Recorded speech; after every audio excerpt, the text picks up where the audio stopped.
She is ranked 37th. At Roland Garros, she has never won a match. In the first round, she was defeated. What is there to rejoice over? The statement was taken from Aryna Sabalenka's press conference following her victory in the first round. The world number one most likely didn't give it much thought. It was a flippant dismissal. However, on court 14 across the grounds, Alex Eala had just left the clay after losing to her friend Iva Jovic 6-4-6-2. The Philippine flags were still being folded, and Laban Alex's chants were still fading. Then she heard Sabalenka's words. The tennis community anticipated that she would remain silent, smile, and accept defeat with grace. Rather, Alex Eala made an unexpected move that has the WTA in disarray, the fans split, and the world number one's phone ringing with unexpected notifications. Roland Garros Press Center, May 26, 2026, 5:17 p.m. With 12 words, Aryna Sabalenka ignited a flame that would burn for days as the world number one sat behind a jungle of microphones, her diamond earrings catching the flash of 100 cameras. I'll set the scenario for you. The Belarusian had just defeated her opponent from the first round, 6-4-6-2, with little effort. The queries concerning her form, her level of fitness, and her route through the draw were also standard. A reporter then inquired about the players who had previously been eliminated, the upsets, and the early withdrawals that had left the draw open. Sabalenka gave a shrug. She is ranked 37th. At Roland Garros, she has never won a match. In the first round, she was defeated. What is there to rejoice over? Everyone in the room laughed. A few reporters gave a nod. Although Sabalenka did not specifically name Alex Eala, everyone in the room understood who she was referring to. The 21-year-old who had just lost to her friend Iva Jovic, 64-62, on a grey court 14 while the world number one played under Philippe Chatrier's lights, the Filipino who had destroyed ticketing systems from Melbourne to Madrid, and the Eala effect that had transformed stadiums into seas of Philippine flags. The remark was like throwing a grenade into a silent room. A young woman named Alex Eala heard every word as the reporters scribbled frantically, the camera panned in, and across the grounds, in a little locker room where defeat still loomed large. Sabalenka had already confronted Eala, not in a game, but on practice courts, in public areas, and in the quiet times when deference is earned. They had smiled at each other in the player lounges and trained with the same hitting partner. On social media, Sabalenka had even referred to her as having queen behavior, a brief but seemingly sincere moment of public praise. However, the princess was going to tell the queen that she had forgotten her own compassion on this particular day, following a first-round defeat. Eala got off the bench. With her hands joined and her lips moving in silent prayer, Riza, her mother, observed from the room's corner. Her tournament was ended, her ankle was wrapped, her racket bag was packed, but her battle had only just begun. "Get my phone," she muttered. "I have a statement to make." At 47 p.m., Alex Eala made a decision that would turn a casual dismissal into a full-fledged firestorm while alone in her hotel room with her mother sleeping in the next bed. The locker room had been cleared out, the trainers had departed, and the tournament had moved on to the next match. Just words, black text on a white background, harsh and unapologetic, no picture, no video. To be clear, I've never begged for recognition or celebration, but I won't stand by while someone minimizes the struggles of every player outside of the top 30. Eala continued typing while her mother stirred in her sleep and the room fell silent. Grand Slams have been won by Aryna Sabalenka. Despite having earned her position at the top, she has never had to worry about paying her coach at the end of the month. She has never had to decide between a plane ticket and a hotel room. She has never participated in a game with the knowledge that a defeat could signal the end of her season. Her hand lingered over the post button as she paused. I am not the subject of the Eala effect. The 40,000 fans that crashed the ticketing system are the subject of this article. The OFWs who used their savings to fly their flags are the subject of this story. It concerns every player who doesn't rank in the top 50 and struggles to break even. She shouldn't ignore us, but she also doesn't have to celebrate us. After inhaling, she hit the post button. At 11:48 p.m., the notification was sent out. The first screenshots appeared on X by 11:50. By midnight, the hashtag #EalaSpeaks was trending in France, the Philippines, and every other tennis-related country where fans enjoyed a good underdog tale. Comments poured in. She expressed what has been on the minds of all players outside of the top 50 for years. The hypocrisy of Sabalenka wearing $100,000 worth of diamonds while players struggle to pay for coaching is astounding. Alex Eala has emerged as the voice of the unseen. The buzzing sound came from Sabalenka's phone. But then again. Her mentions had become a battlefield by the time she awoke the following morning. Her staff encouraged her to ignore it, to wait for the storm to pass, and to concentrate on her match in the second round. However, the top player in the world had never been adept at remaining silent.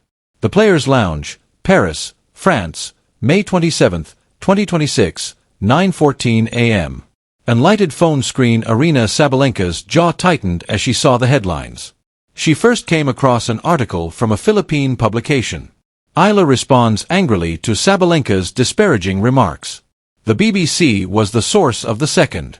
Sabalenka's "What is there to rejoice over?" A comment provokes criticism. The third came from a fan account with 2 million views already. The people's champion is now Alex Eala. Her coach attempted to step in. "Let it go, Aryna. Today is your match." "In front of everyone," Sabalenka stated softly. "She called me out. She is entitled to do so. You brushed her off. Every player outside of the top 30 was written off by you. I was responding to a query. I did not give her a name. It wasn't necessary. Everyone was aware of who you were referring to." Sabalenka got to her feet. She made her way to the window. In the distance, the Eiffel Tower gleamed. For the matches of the day, the audiences were already assembling. Alex Eala was most likely packing her luggage somewhere across the grounds, getting ready to leave Paris and head back to Mallorca to regroup for the grass season. However, she had fired a shot that the world's top player could not overlook before she left. With her fingers moving across the screen, Sabalenka took out her phone. "I'm not against Alex Eala at all. I admire her struggle, but respect is something you have to earn." She hesitated. She typed another line after that. She should concentrate on winning games rather than creating manifestos if she wants to be appreciated. She hit the post button. The world of tennis gasped. The verbal conflict had escalated from a simmering tension to a full-fledged conflagration. Eala responded in a matter of minutes, saying, "I never asked for celebration. I requested respect. There's a distinction. You'll comprehend when you're not playing." Less than an hour had passed throughout the conversation. May 27, 2026, Paris, France, p.m. Court. Philippe Chatrier. Aryna Sabalenka was still thinking about the verbal battle that had broken out the previous evening when she stepped onto the clay to take on her opponent in the second round. She won the match in straight sets, 6-2, 6-3, demonstrating her overpowering power and unwavering focus. However, the ensuing news conference was everything from ordinary. "Do you feel bad about what you said about Alex Eala, Aryna?" The space leaned closer. Aryna sipped water for a long time. "I regret how it came out, not what I said. I gave an honest response to the subject of celebrating first-round defeats. We shouldn't encourage young players to celebrate defeat, in my opinion. However, Alex was requesting respect rather than celebration. And I admire her. I have previously commended her struggle and referred to her actions on social media as queen behavior." However, the journalist continued, "Respect is a two-way street." She made the point that while you can wear $100,000 worth of diamonds, players outside of the top 50 struggle to pay for instruction. How would you react to that? Sabalenka clenched her jaw. "I've worked hard and made sacrifices to earn what I have. I acknowledge that not everyone has had the same opportunities, but I won't apologize for my success.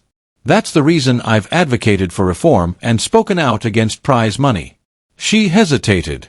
"However, Alex and I are fine. We've never had an issue, we've practiced together, and we've used the same hitting partner. This isn't a rivalry. Rather, it's a disagreement, and disagreements do occur." There was an apparent exhalation throughout the room.